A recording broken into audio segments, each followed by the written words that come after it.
One of the things that I really prioritize very highly is to spend time in nature.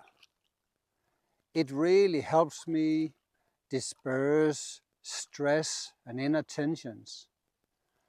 And I think it should be a first priority for anyone who especially live in the big cities to come out from all the tensions and noise and just absorbing all the beneficent energies that you quite freely can obtain in nature.